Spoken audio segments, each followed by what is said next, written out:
আজি এটা বহুত দৰকাৰী টপিক আলোচনা কৰিব ওলাইছোঁ।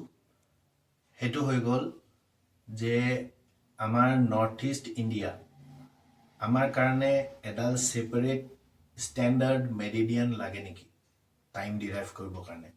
এতিয়া মই ভাবোঁ যে এই বিষয়টো লৈ বহুতে আলোচনা কৰিবও পৰা নাই বা ইয়াৰ বিষয়ে কোনো ভাবিবও পৰা নাই যে আমি কিমান পিছ পৰি আছোঁ, আমি এই সময়ৰ ক্ষেত্ৰত আমি কিমান পিছ পৰি আছোঁ আৰু আমাৰ ৱেষ্টৰ ফালে থকা ষ্টেটবিলাক যেনেকৈ মহাৰাষ্ট্ৰ, গুজৰাট, UP এই ষ্টেটবিলাকে কেনেকৈ আমাতকৈ আগবাঢ়ি আছে।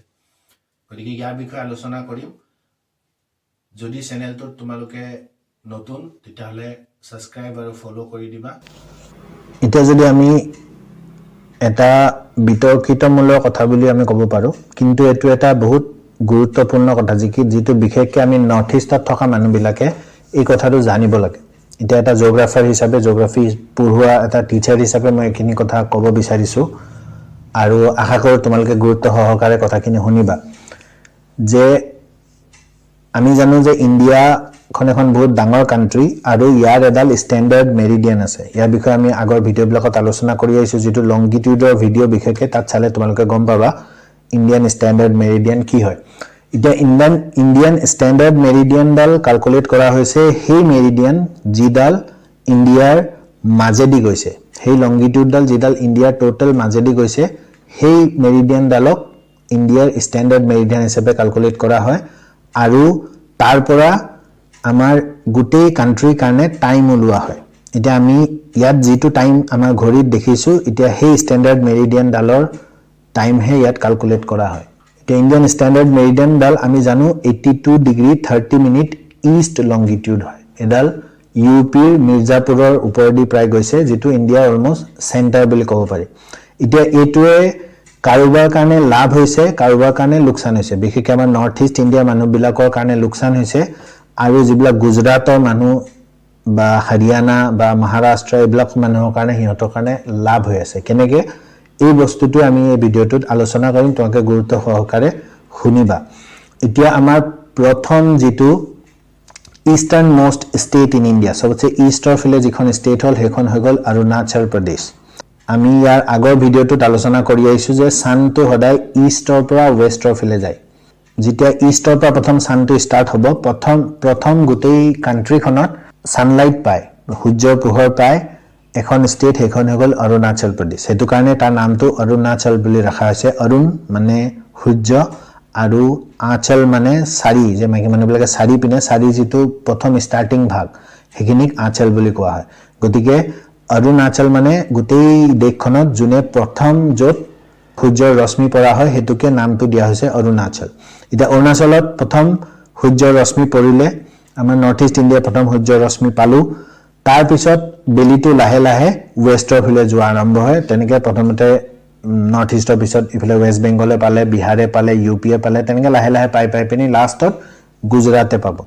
এতিয়া আমাৰ ইষ্টৰ পৰা ৱেষ্টৰ ভিতৰত 30 ডিগ্ৰী লংগিটিউডৰ ডিফাৰেঞ্চ আছে। মানে ইষ্টত লংগিটিউডডাল আৰু ৱেষ্টৰ লংগিটিউডডাল আমি যদি মাইনাছ কৰোঁ তেতিয়াহ'লে আমি 30 ডিগ্ৰী এটা ডিফাৰেঞ্চ পাম।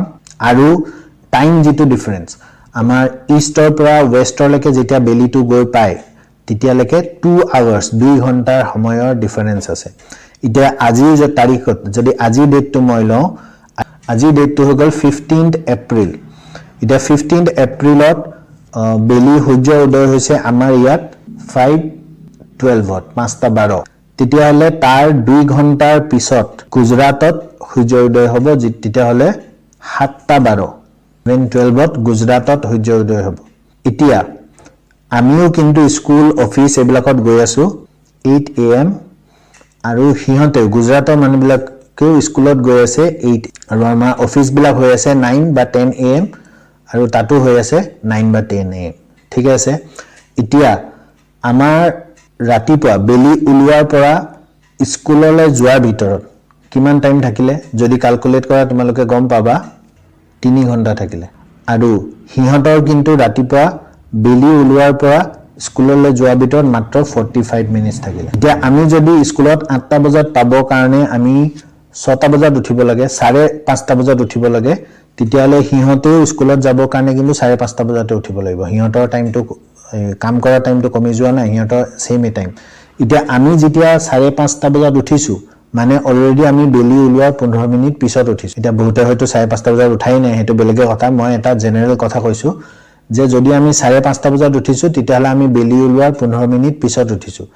আৰু সিহঁতে যে 5:30 বজাত উঠিছে তাৰমানে সিহঁতে বেলি ওলোৱাৰ প্ৰায় 1.5 ঘণ্টা আগত উঠিছে। সিহঁতৰ কাৰণে সেইটো এটা লাভ হ'ল। এতিয়া এই লাভ লোকচানটো মই বুজাই আছো কেনেকৈ লাভ লোকচান হ'ল। এতিয়া আমি আবেলিলৈ গুচি আহোঁ, গধূলি সময়লৈ গুচি আহোঁ। আজিৰ তাৰিখতে আমি ধৰিলোঁ তেতিয়াহ'লে আমাৰ বেলি পৰিব 5:46 PM। ইয়াৰ 2 ঘণ্টাৰ পিছত সিহঁতৰ তাত বেলি পৰিব, সেইটো হৈ গ'ল 7:46 PM। কিন্তু আমাৰ ইয়াতো স্কুল শেষ হ'ব 2টা বজাত বা 2:30 বজাত, 2:30 ধৰিলোঁ। সিহঁতৰ তাতো স্কুল শেষ হ'ব 2:30। এতিয়া স্কুল শেষ হোৱাৰ পিছত আমি কিমান টাইম পাম? 3 ঘণ্টা। আৰু সিহঁতে কিমান টাইম পাব? 5 ঘণ্টা। এতিয়া আমি কিন্তু এই যে 2 ঘণ্টা আমি কম পালোঁ, এই সময়টো আচলতে আমি পাইছিলোঁ ৰাতিপুৱাৰ টাইমত। এতিয়া আমি ৰাতিপুৱাৰ টাইমত আমি সেই টাইমটো কেনেকৈ ৱেষ্ট কৰিলোঁ? শুই পিনি। আমি ৰাতিপুৱা 5:12 বেলি ওলাইছিলে, আমি হয়তো উঠিব লাগিছিলে 4:30 বজাত। সিহঁতৰ তুলনাত যদি আমি ধৰোঁ তেতিয়াহ'লে আমি 4:30 বজাত উঠিব লাগিছিলে, কিন্তু আমি নুঠিলোঁ। আমি সেই টাইমটো শুই পিনি পাৰ কৰি দিলোঁ। আৰু এই যে ৰাতিপুৱা দেৰিকৈ উঠিলোঁ, উঠি পিনি আমি স্কুল গ'লোঁ, যেনে তেনে মুখ চুখ ধুই পিনি স্কুল গ'লোঁ। গৈ আহি পিনি আমি ঘূৰি আহি যিটো টাইম পাব লাগিছিলে, 2 ঘণ্টা এটা বেছি পাব লাগিছিলে, আমি সেইটো নাপালোঁ। গতিকে আমাৰ এই পিছবেলা টাইমটো কমি গ'ল। কিন্তু পিছবেলা ঘূৰি আহি পিনি সিহঁতে যিটো এক্সট্ৰা 2 ঘণ্টা এটা পালে, সেই ঘণ্টাটো সিহঁতে কিন্তু বিচনাত পাৰ নকৰে, সিহঁতে শুই পিনি পাৰ নকৰে। সিহঁতে কি কৰিব? বেলেগ কিবা এটা এক্সট্ৰা কাম কৰিব। হয় ক্ৰিকেটত কোচিঙত যাব, কিবা বেলেগ খেলৰ কোচিঙত যাব, টিউশ্যনত যাব, বেলেগ কিবা কিবি কাম কৰিব, যিটো সিহঁতৰ প্ৰডাক্টিভ কামত আহিব, কিবা এটা ভাল কামত আহিব। আমি কি কৰিছোঁ? সেই টাইমখিনি যিটো ৰাতিপুৱা টাইমত আমি এক্সট্ৰা টাইমটো পাইছোঁ, সেই সময়খিনি বিচনাত পাৰ কৰি দিছোঁ। আমাৰ কোনো প্ৰডাক্টিভ কামত অহা নাই, আমি খালি দেৰিলৈকে শুইছোঁ, তাৰ বাহিৰে একো কৰা নাই। এতিয়া ইয়াৰ ফলস্বৰূপে কি হৈছে যে আমি ক্ৰীড়া বিষয়ত, যিটো এক্সট্ৰা কাৰিকুলাৰ বুলি কোৱা হয়, ক্ৰীড়া বিষয়ত আমাৰ নৰ্থ ইষ্টৰ মানুহ সদায় পিছ পৰি আছে। সেইটো কাৰণে সদায় আমি পিছুৱাই গৈ আছোঁ। সেইটো কাৰণে খাৰ খোৱা অসমীয়া যে আমি সদায় এলেহুৱা হৈ গৈ আছোঁ, তাৰ বাহিৰে একো হোৱা নাই। এতিয়া প্ৰশ্নটো এইটো আহিলে যে আমাক নৰ্থ ইষ্ট ইণ্ডিয়াৰ কাৰণে বেলেগ এডাল ষ্টেণ্ডাৰ্ড মেৰিডিয়ান আমাক লাগে নেকি? মই এনচাৰটো দিব বিচৰা নাই, এইটো তোমালোকক সুধিছোঁ, তোমালোকে নিজে ভাবি চোৱা। যদি বেলেগ এডাল ষ্টেণ্ডাৰ্ড মেৰিডিয়ান আমাক দিয়ে তেতিয়াহ'লে কিন্তু আমাৰ কেলকুলেশ্যনবোৰ বেলেগ হ'ব। তেতিয়া আমাৰ স্কুল বা অফিচবিলাক 6টা বজাত ষ্টাৰ্ট কৰিব লাগিব। আৰু 6টা বজাত স্কুল অফিচ পাবৰ কাৰণে এটলিষ্ট আমি 4:30 বজাত উঠিব লাগিব। এতিয়া তুমি ভাবি চোৱা, যোনে শুনি আছা তোমালোকে, এইটো বস্তুটোতো এপ্লাই হোৱাই নাই। ফাৰ্ষ্ট কথাটোতো এই বস্তুবিলাক আমাৰ পাৰ্লিয়ামেণ্টত কোনোবাই উত্থাপন কৰিব লাগিব। উত্থাপন কৰিবলৈ হ'লে আমাৰ মিনিষ্টাৰবিলাকে এই কথাবিলাক বুজি পাব লাগিব।